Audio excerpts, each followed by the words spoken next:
Hello, this is the lessons from the Spirit Tree of Life, understanding the essence of creation and the nature of divinity.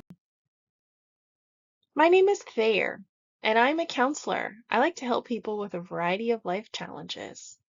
I'm also an artist. I like to create paintings, usually in acrylic, that reflect my own spiritual journey. I'm a spiritual student, and my journey really started around 2012. It ramped up in 2016.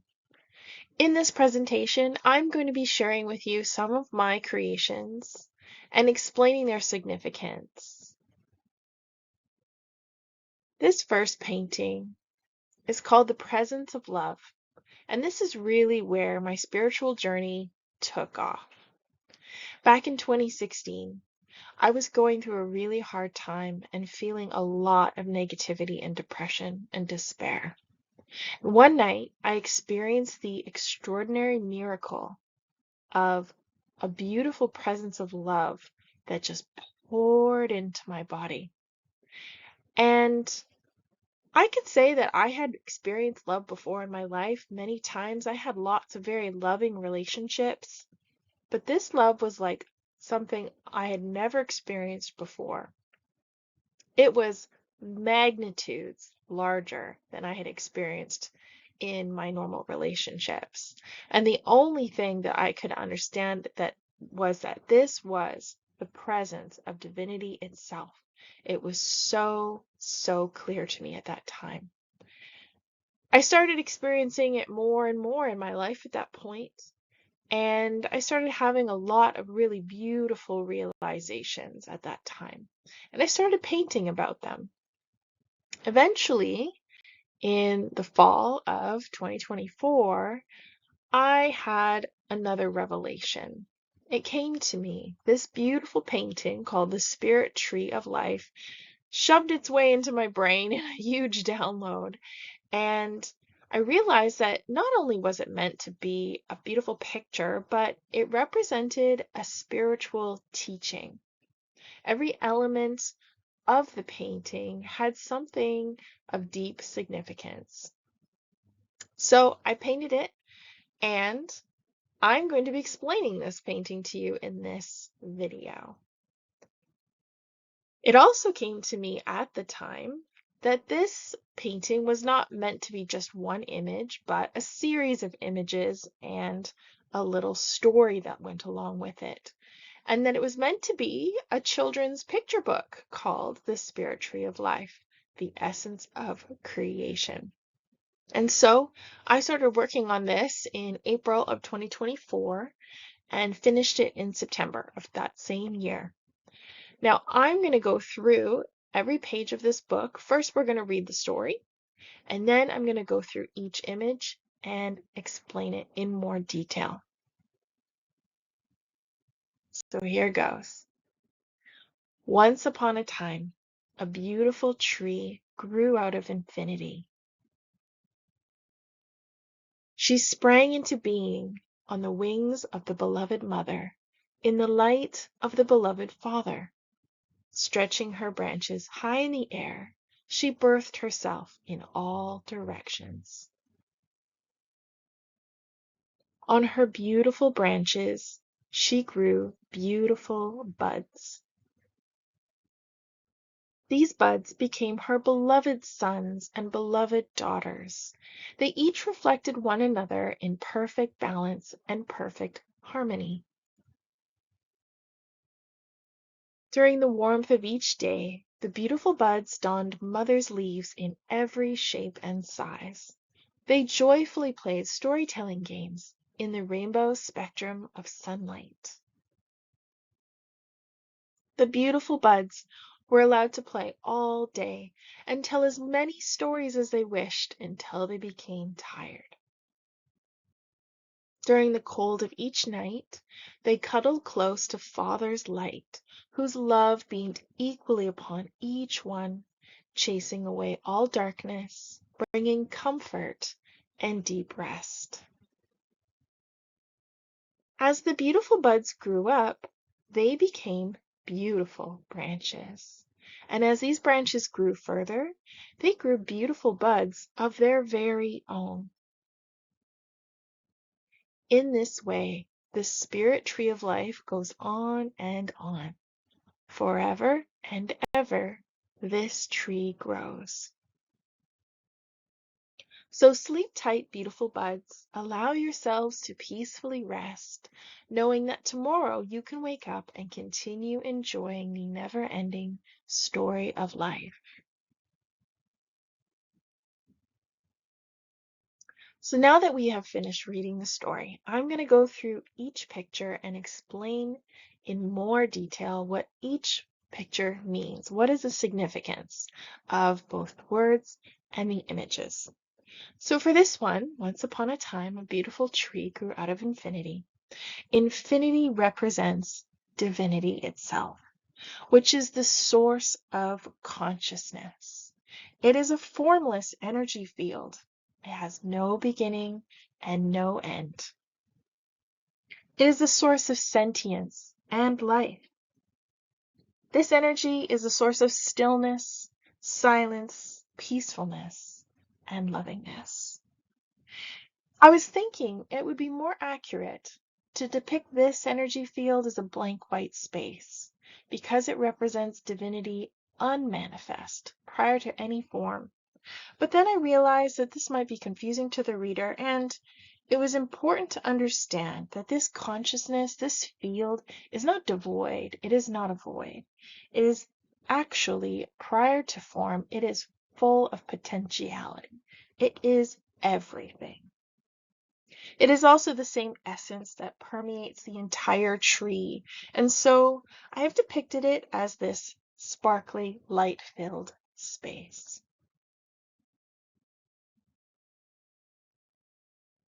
Now in this picture, she sprang into being on the wings of the beloved mother, in the light of the beloved father. Stretching her branches high in the air, she birthed herself in all directions. This birth represents divinity now, manifesting as form, as creation. The tree itself represents creation. And that is also why I have used the female pronoun of she to represent that idea of creation. Now the wings represent the celestial realms of great power. And you can see that the trunk represents this area of consciousness that has great power within it. The light represents the light of consciousness as life.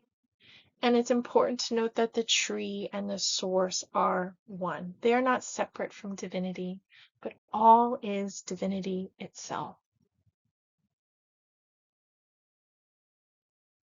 From each of her beautiful branches, she grew beautiful buds. And so for this, you notice that there are different levels of this consciousness. Again, the female pronoun is used to represent creation. So that is what the tree represents. Divinity manifests as creation itself. Now the branches, as you notice, they get slimmer and slimmer. They represent the diminishing power of divinity from the source, all the way down to the tiny branches. Now the beautiful buds represent the self in the earthly domain here. And the rainbow colors represent the different levels of consciousness in the earthly domain. These buds became her beloved sons and beloved daughters, and they each reflected one another in perfect balance and perfect harmony.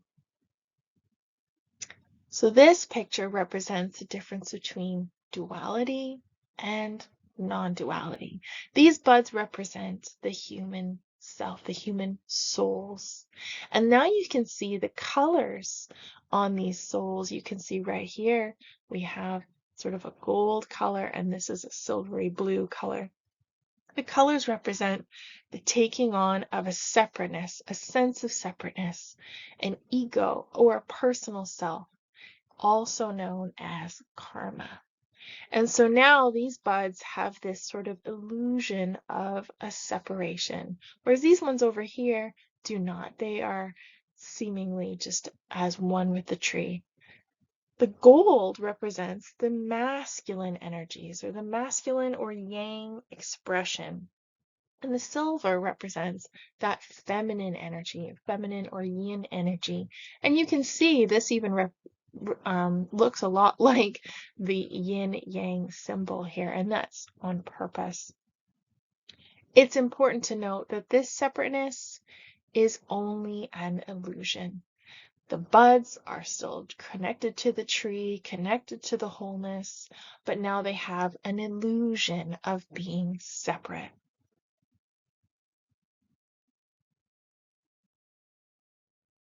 During the warmth of each day, the beautiful buds donned mother's leave in every shape and size. They joyfully played storytelling games in the rainbow spectrum of sunlight. So mother's leaves represents the physicality in this realm. The spirit interfaces with the physical body to have a physical experience, and it plays out karmic stories through various life experiences. It also represents the linear realm, which is impermanent, subject to change and ending, whereas the branches represent the nonlinear, which is permanent and not subject to ending. The rainbow colors represents the various levels of consciousness in our earthly domain, even though each personal self will temporarily forget that it is divinity and instead believe it is a physical separate self. The spirit is joyful because it knows that all of life experiences are gifts for enjoyment, growth, and development. The beautiful buds were allowed to play all day and tell as many stories as they wished until they became tired. Now we have the falling leaf as being representative of the quote, death of the physical, or letting go of the physical form. When a spirit is finished with a particular life story, it drops the physicality. It can either choose another physical form or continue enjoying spiritual existence. Life continues either way. Nothing happens to the spirit when the physicality is dropped, because life cannot be destroyed by the quote, death of the physical. It merely changes form.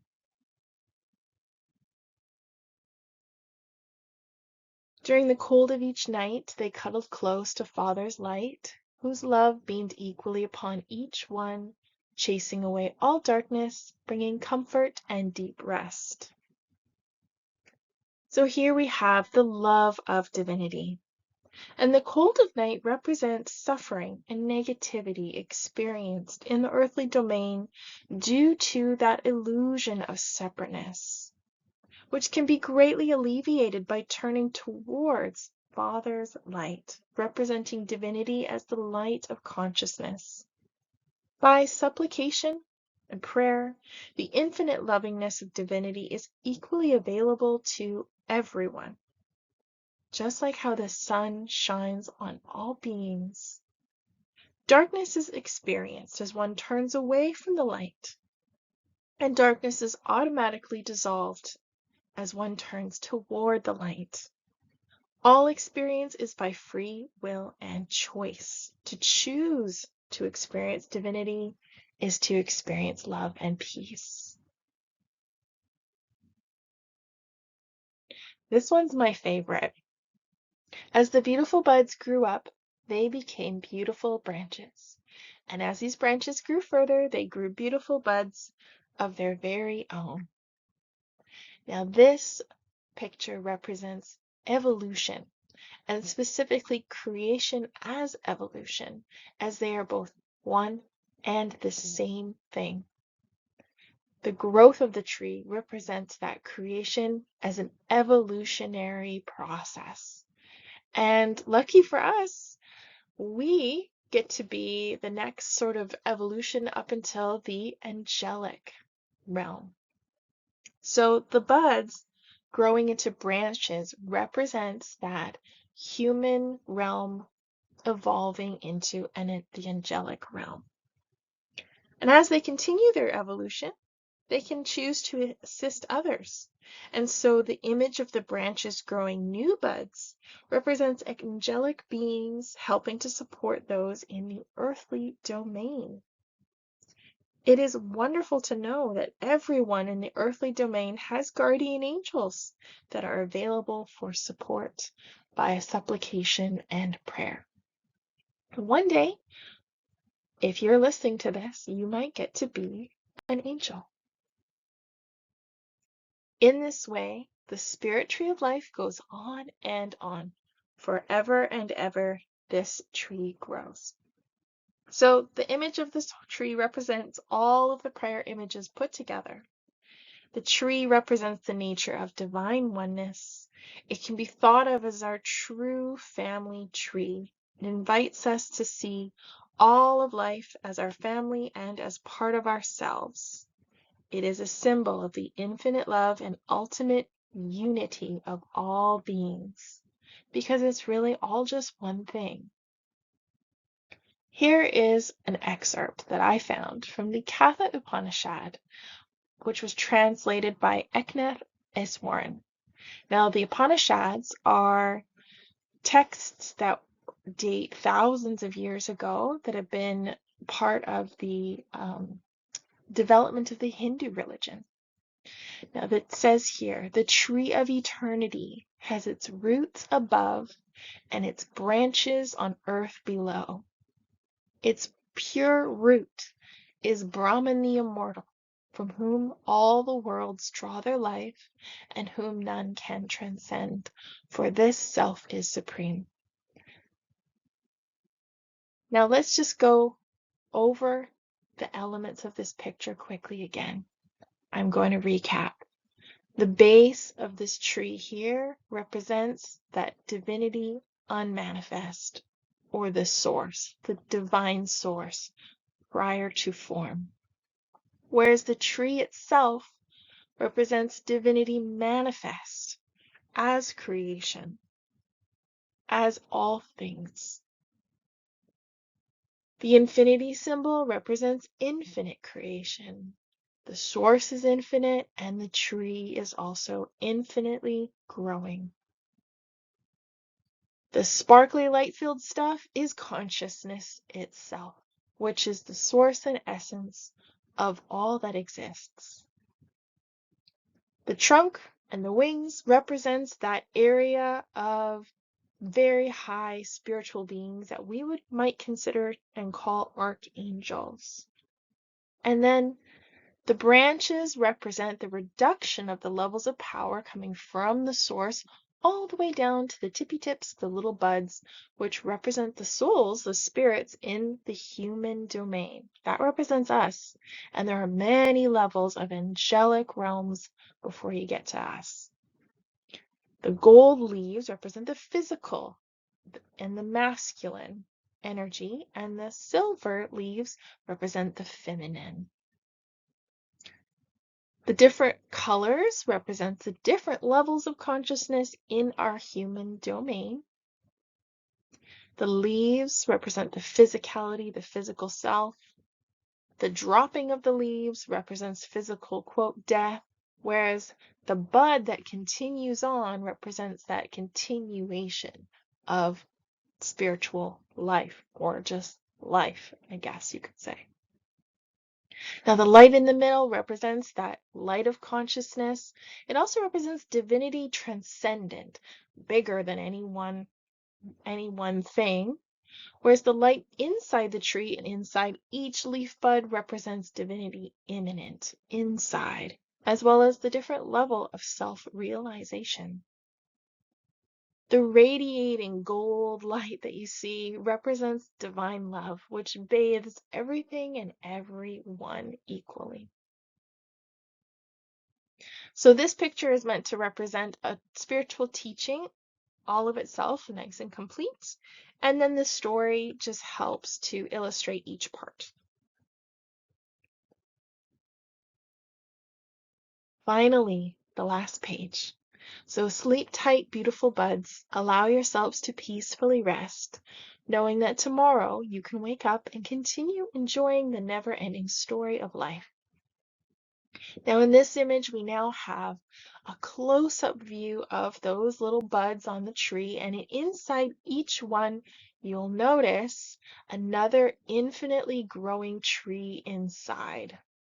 And you can imagine that on each one of these trees is another bunch of little buds with trees inside them, etc., etc., etc., going on and on and on forever, with no beginning and no end to this process. This represents the idea of infinite universes. One can imagine that this repetition continues on forever with no beginning and end. It represents continuous creation. Consciousness, that sparkly light field stuff, is the continual source and essence of all of life that continues on forever and ever and ever. So, this is a book that is truly for all ages. It's for both children and adults. And the purpose of it is to be a primer, really, for more advanced spiritual teachings. You know, I recently bought some books for my little baby nephew, and I noticed there were some really cute ones available that were like quantum physics for babies and Newtonian physics for babies and things like that. And I realized that we are getting at a point in our human development where we are going to have to know very advanced things early on. And so I'm really grateful that this book has come along. This knowing has come to me at this time, because I think that it'll be really useful for us. We also know that exposure to beauty, art, and aesthetics greatly enhances brain function and quality of life. So there's both the story and the page explanations in the back of this book, so it can be both for children and adults. You can purchase a hard copy of this book at lulu.com/shop. You can also go to my website, spirittreeoflife.com, and review everything online for free. Thank you very much. I really appreciated you sticking around to the end here, and God bless. Take care.